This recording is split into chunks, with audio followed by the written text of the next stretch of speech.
Welcome to the Marketing Happy Hour podcast. I'm your host, Shelby McFarland, founder of The Marketing Broker.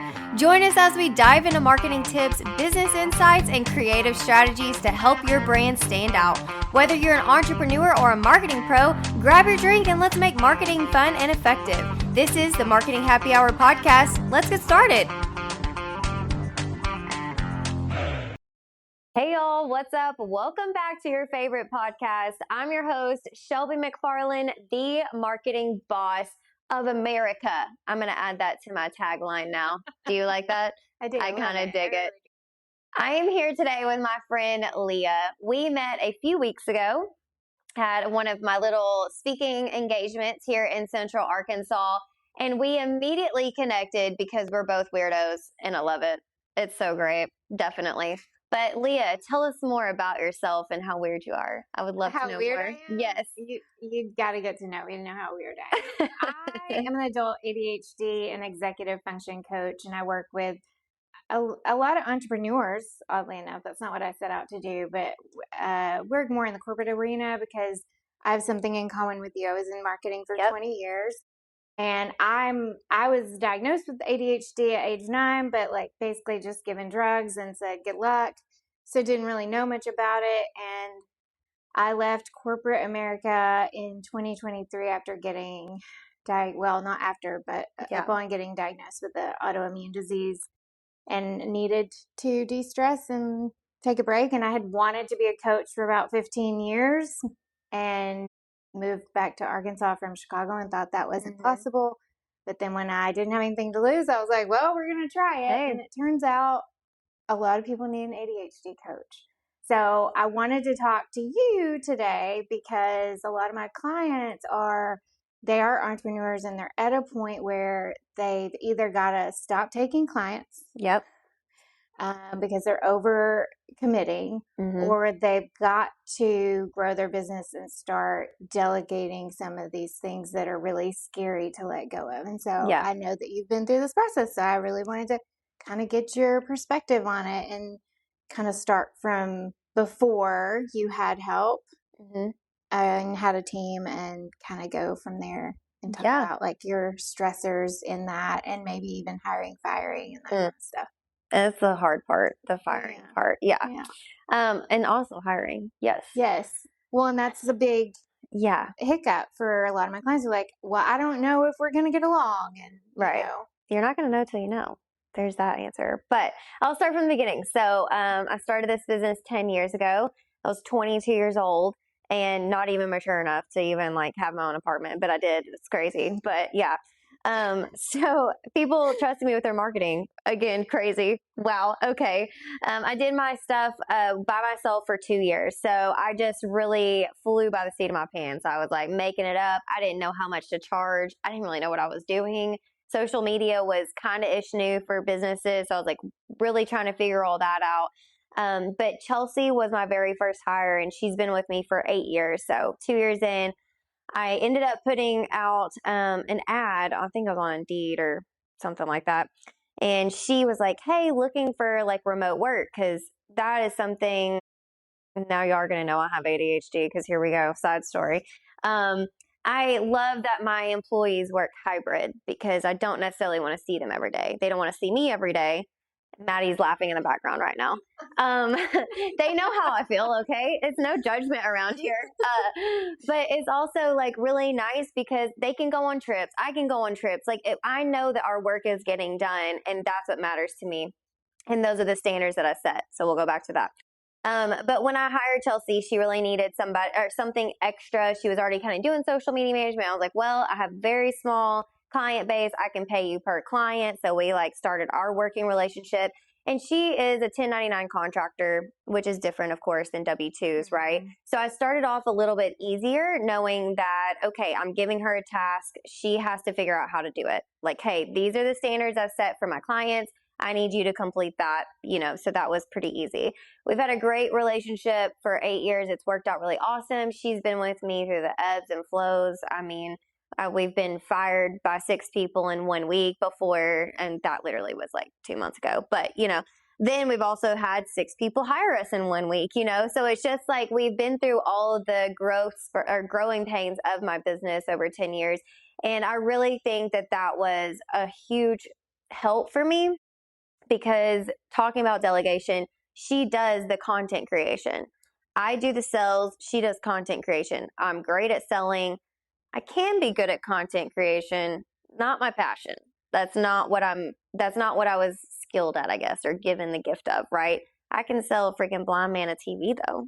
You know what I'm saying? So I can do that, but I can't really do the content creation. That doesn't really give me energy. Chelsea hates being around people. There you go. She hates being around people. She doesn't like to do the sales. She doesn't like to have communication with clients. And that's really the part where we help each other. I'm going to send this interview directly to one of my clients. There you go. Yeah, because you have to find what gives you energy. Right. And this is what we talk about in coaching a lot. And this person's highly creative, good at sales. Yeah. And she does not want to do the really, it's not just that she doesn't want to do it. It bottlenecks her business, the very highly technical solo work. Yep. She doesn't think anyone would want to do that. But there's people out there skilled to do it, and they love doing that stuff. Did you ever have that internal talk of, when you set out to find someone, what was your did you have a breaking point, or, and did you interview several people? Yeah. So my breaking point was I was spending too much time creating content where I couldn't take on more clients. So exactly what you said at the very beginning. I was going to have to slow my business down. Yeah. But I wanted to keep going. I wanted to keep getting bigger and better, and I wanted more clients, but I couldn't do it because I was bottlenecked, because I was doing the admin, I was doing the freaking proposals, I was doing sales, I was doing the content. And then people started going, well, how are you doing all this yourself? Like, how are you actually, if you're so busy, do you need another client?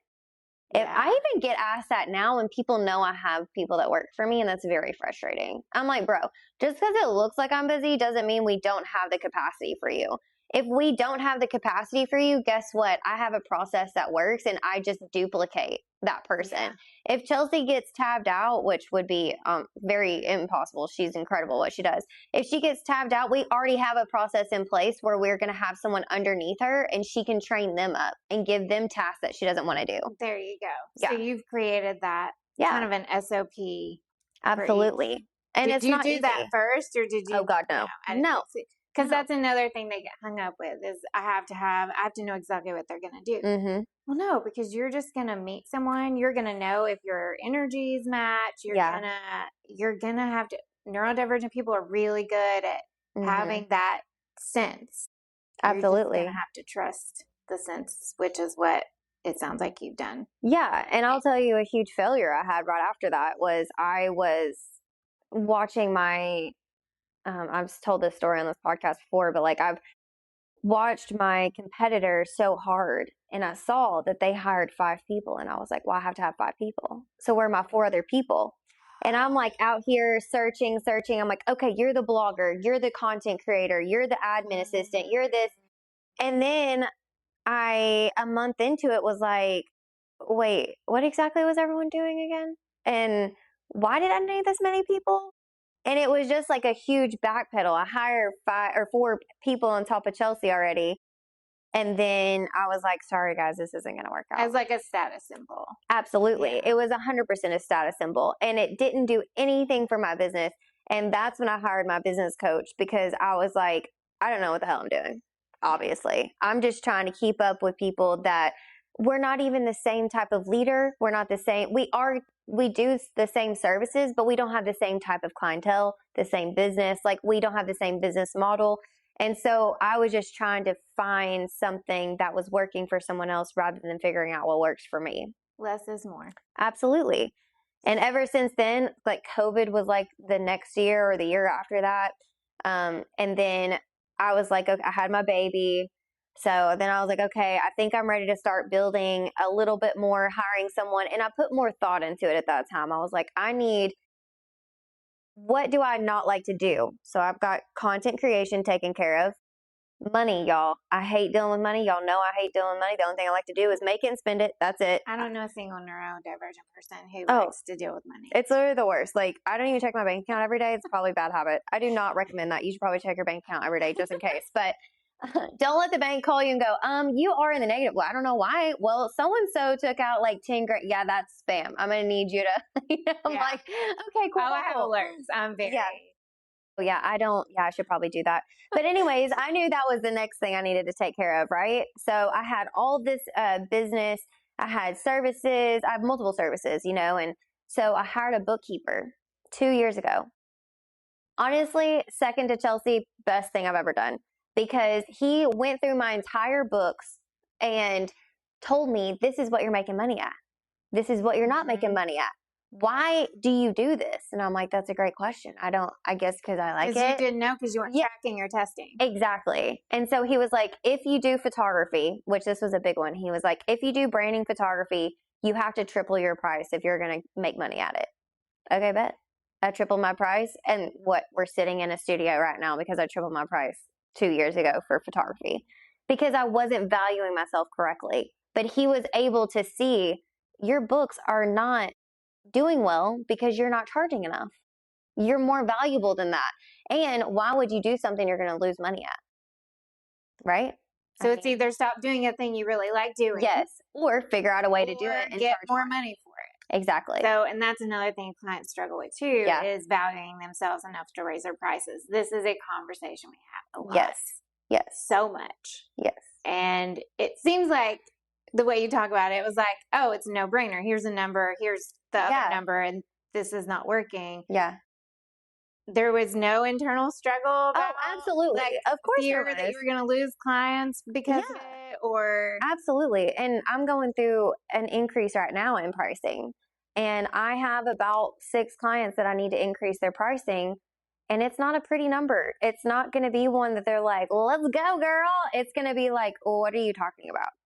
Like, that's going to be the reaction. But here I am being negative Nancy. I shouldn't say that. That's the reaction I think it's going to be. Your fortune telling. Yes. And so I do, there's always an internal struggle of making your value. There's a possibility, and this has happened with clients, that they go, I was waiting for you to do this. I know. Yeah. I'm glad you finally did. No one's going to come and be like, you should. Some people do. I have clients who have clients who have said, you're not charging me enough, which is, most people aren't going to do that. But a lot of times when they do raise their prices, they're like, well, it's about time. Yeah. And I feel like right now I'm, contemplating, I've got to have like 3 people hire me at the new pricing. So that way I can just lose those people if they all say no. Like, that's where my internal struggle is, like, money wise. Because I do have people that work for me. So I have to pay people. I have bills to pay, like, I've got to be able to do that. Am I making it by? Yeah. But at the same time, we all have to make more money. Like, I've got to make sure that we're all taken care of, and my business is making money. My business is healthy. I mean, that's really where I'm at 10 years later. It's not just, is Shelby healthy? Is the business healthy? And so I started after the whole failure, then went through COVID and all that stuff. Got the bookkeeper, hired an actually amazing CPA, super young. He got me on a cold call, by the way. Props to Z. You know Z. Yes. He's also, Yes, he's amazing. My accountant as well. Yes. And he's young, ambitious, and got me on a cold call. And funny. Oh, but so dry of humor for sure. Yeah. Definitely. And he's a client of mine now too, which is pretty cool. We've been working together a couple years, and now all I do is ads and stuff. But, so, I got all that stuff taken care of. I'm getting it lined out. Then I'm like, what's the next thing I hate? Okay. The next thing I hate. It's going down. I'm like, what's going down the list? What exercise though? Absolutely. People don't let themselves do it. There's this, sorry to take over, but there's often this underlying script of, well, work is work. And if it's not painful, then it's not work. Not true. Just suck it up. All these things that we heard as millennials, like, just do the thing. You don't get to just do what you like to do. Right. No, it's not just about the liking to do it. It's the energy sucking nature of things that you don't like to do that keep you down and make you fail. Yeah. So you can either do the things that give you energy and hire people to do things that give them energy that you don't like, and everybody wins. or you can eventually fail because you just busted it until you couldn't do it anymore. And I have two things about that. Number one, there's a season for everything. Right. There's a season you're going to have to do everything in your business. There's a season for that. I went through years of doing everything in my business. And if I right now, everyone could quit and I can do everyone's job. Like, I think that that's important. As a business owner, you have to know how to do their jobs, right? Yeah. Now, do I like to do it? Absolutely not. But can I do it? Yes, I can. Number two, someone told me this because I try to be super mom. I mean, I am super mom, but like real super mom. And I thought I could work all day with my baby at home. Like, I thought that was like a thing. That too. That's why I was going to do marketing. Like, yeah, I was like, right. I can do both things at the same time. My schedule's super flexible. I can like feed a baby, take care of a baby, hold the baby, nap the baby. I can do all of that. While she's napping, I'm going to work. But little did I know she was only going to nap in my arms because we have really bad attachment issues, still do at 5 years old. But at the same time, I was told by somebody, and it stung a little bit, but this is going to help you a lot. She said, why are you taking away the opportunity for someone else to show their gift, to share in their gift?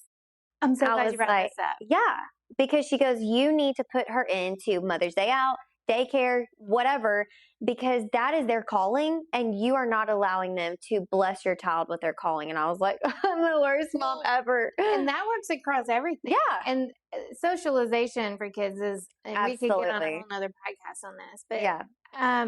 Hyper, independence that almost every neurodivergent person, I think a lot of humans have it, but I agree. I have to do everything. I can't ask for help, or don't even acknowledge that they need to ask for help. It's more like it with my clients. They don't realize they need help. It is taking the gift away from someone else, and it also takes away the ability to connect and really bond. Yep. And I have a whole story about my dad regarding that. Probably need to just do a live or something on it. But yeah, that would be cool. Yeah, it's really good. And it is important because whenever people give us over their marketing, they're allowing us to share what we can do for them and to be able to do that. Now, are they able to do their social media? I'm sure they are. Most of our clients aren't, but some of them are able to do it. But let's take Adrienne for an example. She did her social forever. And I finally was like, can we just do it already? I mean, it's not like I'm her best friend or anything, Adrienne. But, I'm like, can we just do it for you already? She literally does not have to touch social media, and she gets to focus on everything else. And her business is thriving because she took this one little thing that was sucking her energy. This is what we're going to talk about. Yeah, I'm about to do Leah's too. It does sucking her energy, and now she's able to put that into her creative space. She's already a creative as an interior designer. She was using all of her creative energy doing social media. That's not making her money. What's making her money is creating spaces, beautiful places for people. And I think that that is something that people don't think about with marketing is, it's just social media. It's like, no, it's sucking your energy. Yeah. And if you're like you said, when you first started and you need to grow your company, it's the same as when people need to delegate their marketing responsibilities. Yeah. If you're spending all your time doing those things, you can't help more people do blank thing that you're doing, whether it's a service or you're providing a product. You can't do as much of that. Yes, exactly. So. And that's the whole point of you and your business is finding that one thing. So this is my whole idea around this subject. You find the one thing you love to do. I really wouldn't say I love sales, but anyways, out of the whole list, sales is like, I'm really great at it. What do I really love to do? I love to speak, educate, all of that, right? So that's where I'm moving. But right now on my list of to-dos, I love to sell. I hate creating content. So I got people that do that, right? I don't like customer management. Sorry, clients, if you're listening. It's not really my favorite thing. I will do it, and I am here for them. But we have people like Maddie, who's fantastic at it. She's so much nicer than me over email. She really is. There's two types of salespeople. What? There's a hunter and there's a farmer. You're a hunter. Oh, yes. I like account management. Oh, God, no. Definitely not. No. Nope. I just would prefer to go back and read the emails of like, so what's the issue? And then I come in, make the problem go away kind of situation. Yeah. So that's where I'm at right now is like sales. And then I fill in the roles of everything else. Now that's my next role that I need to fill in my business is a sales role. I would love that and get rid of that.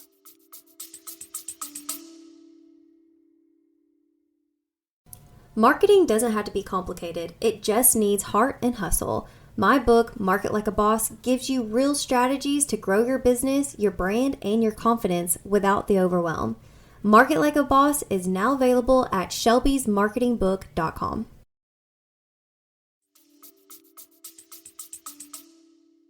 I want to step back. I know we're probably wrapping up. It doesn't matter. I didn't even look at what time it was. These people listen all day. They're like, actually, we're fast forwarding this. So one of the bigger concerns too is, okay, I've decided I'm in enough pain doing all the things and I don't want to stop taking in clients, but also, how do I pay for this person? Yes. Also, if I do bring someone on and I make the wrong decision and they suck, like all these things go through their minds. How do you get over that hump? Yes. So it's the same way of starting a business. You just freaking do it. You just do it. And I have 2 examples. So paying someone is very scary. And it's like, holy shit, I'm like responsible for their livelihood. I'm responsible for me, my daughter. I'm responsible for them and their family. They're depending on me to make sure that these people don't, fire us or whatever. So I set expectations. So with Chelsea, whenever I first hired her, she knew, okay, I'm going to be paid per client. It's setting the expectations. When I hired Maddie, she knew we're starting at 15 hours. Yep, 15 hours. I don't even know my own rules over here. We started at 15 hours, but we've worked our way up. I'm like, listen, this is what I can do right now. That was almost 7 months ago. Damn. That was 7 months ago. So it's like we've worked our way up to 30 hours. And I told her by the end of the year, I'm going to get you full time. But you have to find the people that are like, you know what? I support you. I understand this is an opportunity. I understand that this is all you can do now, but what the future holds. Now, if she was still at 15 hours, 7 months in, she'd be like, come on, bro. I mean, like, what's going on, right? I would understand that too. Like, you know what? You're right. We've gone through, increases, decreases. It's just setting out that as expectations. So what I think I hear you say is you're very transparent about not really knowing, but having a goal and saying, you want to jump in the car with me and go, or like we can figure this out together, but you just know that this is where I'm at, and just being very transparent and clear about it, which also helps connect and bond. And absolutely, like not having all the answers is a good thing. And it helps them trust like me and what I tell them, because every week we have our meeting and I'm like, well, we got fired by this person this week, or hey, we've got hired by this person this week. I am not out here going, oh, we're doing okay. Oh, we're doing fine. No, every employee should understand the ins and outs of your business to a point, right? But they need to understand that if my energy is shifted, it's because I'm kind of in hustle mode. So if I'm in hustle mode, you got to get behind me and like, we got to do this together. And that it has nothing to do with them. Absolutely. Because that's a common misconception. Absolutely. Especially when you're reading, you have great pattern recognition. Yes. You recognize there's a shift in energy and you don't know what it is. So of course it's me. Of course it's your problem. Yes. It's my fault. Yes. Like I did something wrong. Yeah. And as a neurodivergent leader, I am like really bad at just being like straight to the point. Like I get there, I say the thing, but they know what's up. I mean, it is what it is. Sometimes I'm like, you know what? I was kind of a bitch. That was my bad. I shouldn't have said it that way. You know what? I did actually forget to do that. You're totally right. I left for 10 days and Maddie literally had to message me, hey, you said you put this on the calendar. I was like, I did. She's like, nah, you didn't. And I'm like, you're right. I did not do that. We're going to do that Monday when I get back. I didn't do that. Instead of saying, no, and like acting like you have all the answers. Absolutely. So I hope my clients who are watching this podcast get that you don't have to have all the answers. Like they often just want to run into a situation knowing everything that could or will happen, and that's impossible. And my favorite quote is by Rumi: when you walk on the way appears. That is how life works. Like literally, that's how business works. That's how business works. Yeah. You have to, like you said, be cognizant of the money and how the money works. And like when you said raising prices, you have to do the math. It's not hard math. It's, But my bookkeeper helped a lot with that. Right. I was like, hey, I'm trying to hire somebody. in this position, what's the hourly wage? What's the payroll taxes going to be on that? I literally have to pay myself now, like gross. I hate that, but like do. You have to. And it's like a whole legal thing. Yeah, apparently it's like a legality whenever you're like an escort. Learned that a couple years ago too. I was doing a lot of things illegally. Didn't know it. Had to make up for that financially over the last few years. But now I'm like paying myself and the taxes with that.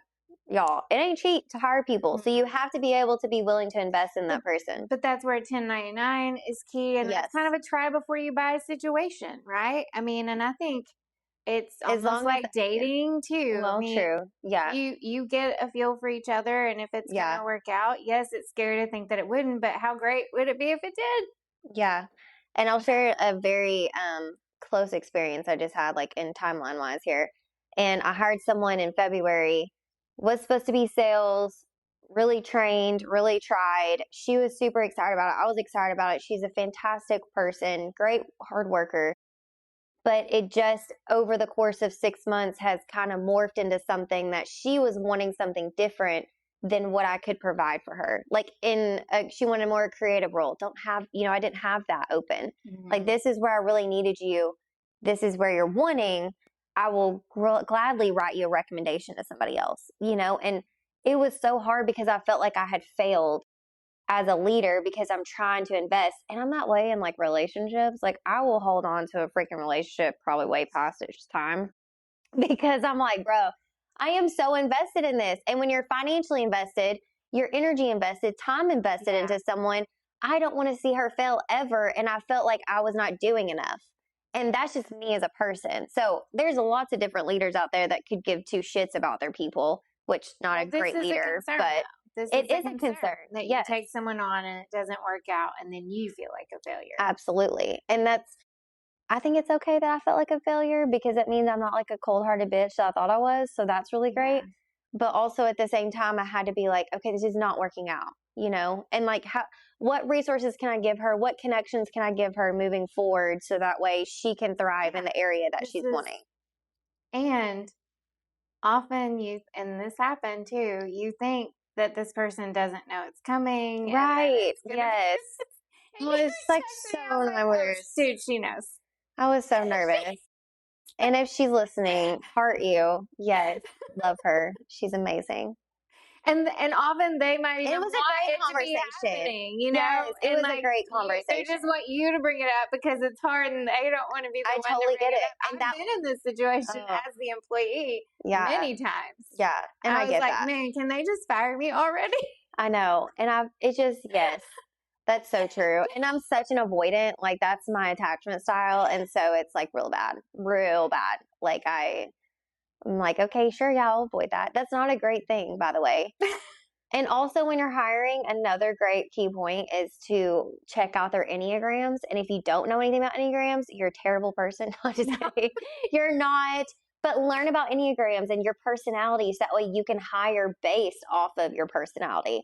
I had an assistant that was an Enneagram 8, which is what I am.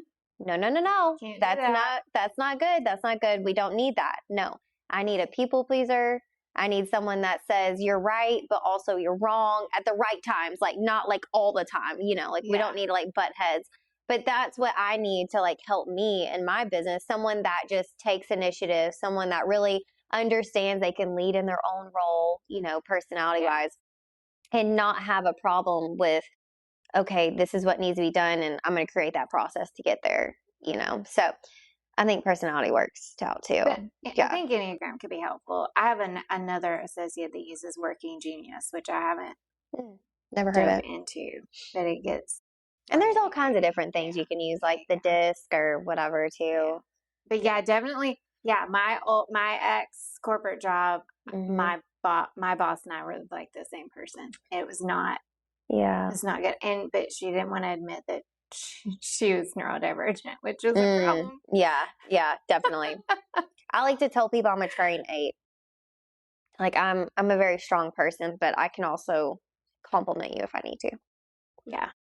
I think that might be a neurodivergent characteristic too. I mean, I'll take that too. I'm just really proud of myself because when I really want to cuss people out, I'm like, no, we're not doing that today. That's a skill. You've developed it. It is a skill. Yes. It's a coping skill, coping mechanism. Go scream into a pillow. I'll just call my boyfriend and yell at him. I don't think I have any more questions. Thank Okay. you for sharing. Absolutely. Story. Yes. I'm hoping that it helps some of my clients and maybe even some. Yeah. And go ahead and plug your business. That way people know where to find you. My business is Neuro-Inclusive Alliances. When I first began, I set out to bring employees and leaders together to the table to understand more about neurodivergence, because a lot of us don't. Yeah. We don't tell our employers because we're afraid.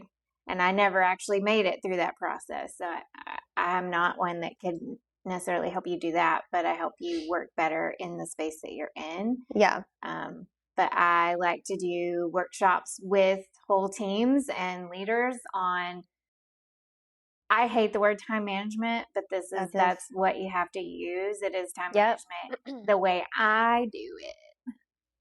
Right. Is generally what I'll go in and start with. But we talk about procrastination and basis of procrastination, time management, energy, and how energy absolutely messes with that, and thinking about your thoughts, metacognition, stuff like that. I don't do deep workshops like that mostly for everyone, but when I have groups, that's kind of what we work through. So cool. And habits. Yeah. Habits and rituals, and I like it. The power of all that. And how to be better. How to work with your brain. There you go. That's what, yeah. Do you cuss on here? Yes. Okay. You're allowed to cuss. So am I allowed to say what I actually do? You can actually say what you do. You guys, please hide sensitive ears. So the easiest way to say what I help people do is I help them get rid of all their fucks. Boom. Beep. So that they can be their best selves and get shit done. Absolutely. I can't believe you just cussed on my podcast. Yeah. They would actually be weird if there wasn't a cuss word. I feel like they'd be like, is Shelby okay today? Or like, is she being held at gunpoint? Or no, this has been a really great conversation. Yeah, I hope you guys have learned something here. And definitely check out Leia and all of her business stuff. She's amazing. And we will catch you on the next episode. Bye.